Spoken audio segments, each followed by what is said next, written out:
돈이 보이는 투자 이어가도록 하겠습니다. 매주 금요일 이 시간 저희가 ETF를 통해서 시장에 어떻게 투자를 해야 될지 함께 고민 나누는 시간이죠. 오늘 이 시간 미래세 자산운용 ETF 운용 부문의 ETF계의 백종원, 김민 본부장 함께합니다. 본부장님 어서 오세요. 네, 안녕하십니까. 네, 반갑습니다. 네, 반갑습니다. 자, 오늘도 ETF 시장 이야기를 쭉 풀어볼 텐데 최근에 개인 투자자들이 사고 있는 ETF 종목들이 어떻게 좀 변화가 있습니까? 네, 5월 달에 개인 순매수를 통해서 네. 어떤 ETF가 많이 사랑받았는지 한번 알아보도록 하겠습니다. 네.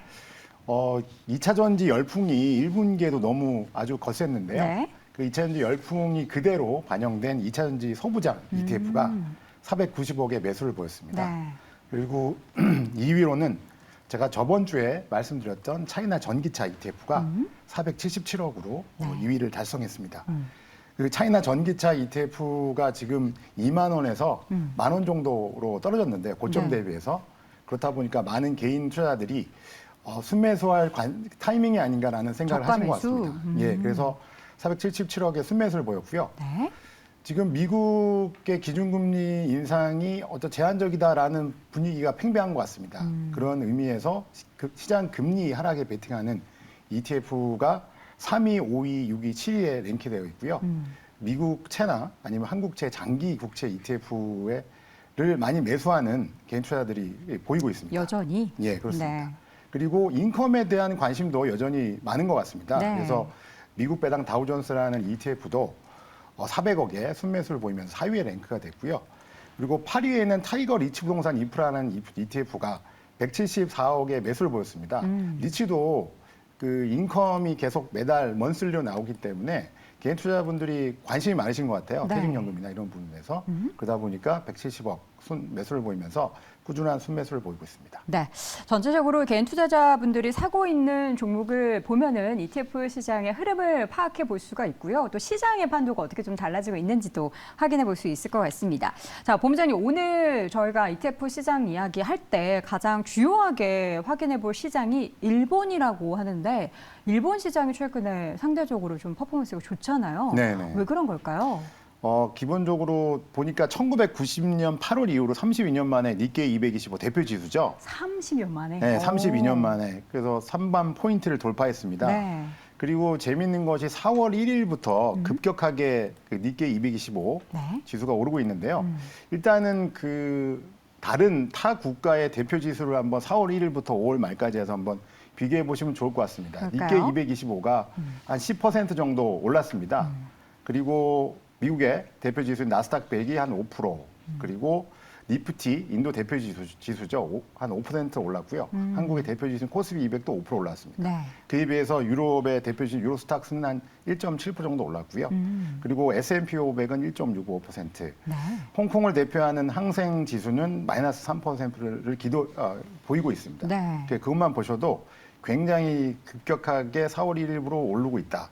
근데 그 이유를 제가 세 가지 정도로 한번 요약을 한번 해보면요. 네. 첫 번째로는 코로나 이후에 2022년도에 많은 국가들이 이제 통화에 대한 긴축을 실시를 했죠. 그렇죠. 기준금리 인상을 미국발부터 시작해서 한국도 같이 유럽도 미국도 그렇죠. 우리나라도. 모든 나라가. 오직 유일한 나라가 일본만큼은 올리지 않았거든요. 그렇죠. 그러면서 주식시장에 아주 우호적인 모습이 형성이 됐다라는 부분들이 지켜봐야 될 모습인 것 같고요. 두 네. 번째로 더 중요한 것이 엔저 최고, 지금 엔저가 30년 만에 아까 1990년 8월 이후에 주가 지수도 3원 포인트로 갱신했는데 네. 일본의 엔화도 지금 30년 만에 최저의 엔저를 보이고 있습니다. 네, 그 통화도. 그렇죠. 그 말은 수출 경쟁력이 굉장히 높아졌다라고 말씀드릴 수 있을 것 같고요. 네. 이런 수출 경쟁력 관점 안에서 주력 수출 산업이 이제 굉장히 수출이 잘 되고 있어요. 그러니까 첫 번째로는 그 반도체, 네. 첫 번째는 반도체, 두 번째는 자동차인데 일본 같은 경우에는 아까 말씀드린 한국이고 일본 같은 경우에는 지금 자동차가 가장 수출이 26% 가장 많고요. 네. 그 다음에 이제 9%가 반도체인데 반도체를 잠깐 한국과 비교하면 더 이해가 쉬울 것 같아서 네네. 한국의 수출품 중에 1위는 반도체입니다.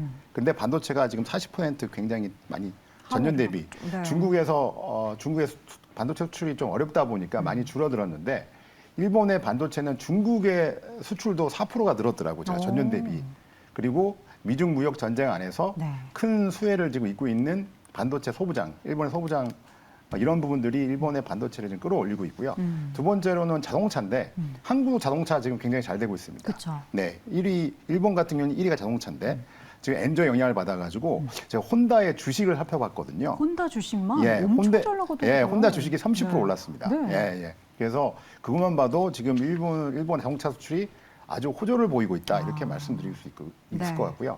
마지막으로는 이제 여행객 수의 증가인데 일본이 자유여행을 허용한 지가 지금 5개월밖에 되지 않았습니다. 근데 그 5개월 이후에 지금을 살펴보면 코로나 전하고 똑같거든요. 네. 한국이나 뭐 대만이나 아니면 타일랜드나 아니면 뭐 베트남을 보시면 생각보다 완전한 회복이 안 됐군요. 네, 한국도 마찬가지입니다. 중국 그 관광객이 안 오면서 네, 근데 네. 일본은 굉장히 가파르게 여행 수요도 좋아지고 있기 때문에 이런 것들을 전체적으로 보면 일본 시장이 굉장히 긍정적이다 이렇게 말씀을 드릴 수 있을 것 같습니다. 네, 일본 시장이 상대적으로 이 지수의 상승이 나타날 수밖에 없었던 그런 환경들이 뭐 금융시장에서도 그렇고 통화의 상황도 그렇고 실제적으로 여행객들이 많이 몰릴 수밖에 없는 그리고 그 통화에 의해서 수출이 늘어나고 있는 그런 여러 가지 복합적인 상황들이 다 좀 긍정적으로 작용하고 있는 것 같습니다. 보면은 워런 버핏도 일본의 5대 종합상사에 대한 투자를 계속해서 지속적으로 늘리고 있다라는 것을 여러분이 뉴스를 통해서도 확인해 보셨을 텐데요. 관점이 보면은 워런 버핏도 이런 수출 내용도 많이 보는 것 같고요. 일본 네네. 경기가 상대적으로 다른 아시아권 대비해서 굉장히 빨리 회복하고 있다라는 네네. 것에 좀 주목하고 있는 것 같아요. 네네. 그래서 5대 종합상사를 지금 지분을 늘리고 있다라는 네. 기사가 좀 굉장히 크게 나오고 있는데요.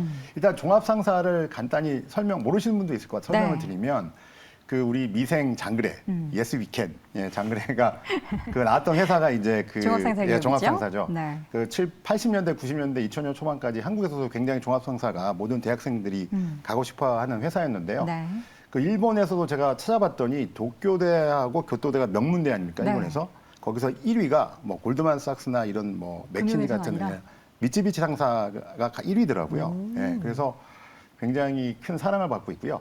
일본의 5대 종합상사라고 하면 미쯔비시, 미쓰이 그리고 스미도포, 스미토모, 마루벤, 이토추 이렇게 이름이 어렵네요. 예, 네. 이름이 굉장히 어렵습니다. 5개 상사가 있는데 이게 네. 대표님 상사들이고요. 이 상사들의 재밌는 점은 제가 시가총액이 미쯔비 상사가 제일 큰데 75조더라고요. 하이닉스하고 현대차보다 더 큽니다. 네. 그리고 영업이익이 매년 7조에서 6조가 나오고 있거든요. 이런 이유 때문에 아마 오렌 버핏이 매수를 한 것 같고요. 그리고 두 번째 이유로는 배당액이 글로벌 기업 중에서 굉장히 높습니다. 이 그거 상사들. 중요하죠. 예, 예. 그리고 그 장그래가 나온 그 미생이라는 그 회사는 보면 수출만 하고 있는데 네. 이 일본에 있는 그 종합상사를 보면 그 자원기업도 가지고 있지만 뭐 태양광 투자라든지 금융이라든지 아니면 선박이라든지 굉장히 다양하게 지금 사업을 영위하고 있거든요. 포트폴리오 다각화를 통해서 매년 6, 7조를 내고 있기 때문에 오렌 버핏의 어떤 그런 피킹은 굉장히 올바른 투자라고 볼 수 있을 것 같고요. 그래서 오렌 버핏이 2020년에는 5%, 2022년에는 6%, 그리고 2023년에는 7.4%까지 올렸는데 네. 9.7%까지 올린다는 내용이 있더라고요. 저걸 어떻게 일률적으로 다 맞춘 건가요? 네, 거의 다 맞추고 있는 것 같습니다. 네, 평균적으로 네. 그만큼 오렌 버핏이 아주 정교하게 투자를 하고 있고요. 그리고 재미있는 것은 4월 달에 내가 7.4%까지 5대 종합상사에 투자를 할 거야 라는 인터뷰 이후에 그 말씀드린 대로 실제로? 7주간 외국인 투자자가 28조 원 주식을 순매수했습니다. 그래서 얘기하고 나서 약속을 지켰군요. 예, 오렌 버핏의 영향 효과가 네. 굉장히 크고 한국에서도 좀 그런 얘기를 해주셨으면 너무 좋을 것 같은데 좀 아쉬운. 한국 기업도 사실 예전에 투자했던 적 있잖아요. 그렇죠, 근데 있죠. 또 있었죠. 금방 빼가서 예, 그 빼가서 아쉬운 점이 아쉬운데, 있긴 했고 예. 뭐 대만 TSMC도 단타로 이제 금방 그렇죠. 빼겼고 그리고 바로 매도를 해서 좀 낮게 가다가 좀 다시 올라오고 그렇죠. 있는데요. 예. 일본도 투자했고 대만도 투자했으니까 이제 우리나라도 오겠죠. 그렇죠. 올 다시금 거라고 믿고 있습니다. 오기를 바라보도록 하겠고 워런 버핏도 투자하고 있는 일본 시장 또 일본 종합상사 기업에 대한 이야기를 하면 우리도 좀 일본에 한번 투자를 해봐야 하나라는 생각 하실 텐데 그럼 관련한 ETF도 국내 시장에 네. 좀 많이 상장돼 있죠. 일본의 대표 지수를 좀 약간 간단히 말씀드리면 니케이 220으로 하나 아까 그 말씀드렸던 약간 코스피 같은 건가요? 그렇죠. 예, 토픽스 배가 두 개가 거의 같이 움직이는데 요거는 이제 유동량이 많은 1위부터 225, 아. 토픽스 100은 시가총액 기준으로 1위부터 사이즈로 해서 100개 이렇게 해가지고 투자한 두 개의 지수가 있고요. 네. 이 지수에 투자할 수 있는 ETF가 4종이 지금 상장되어 있습니다.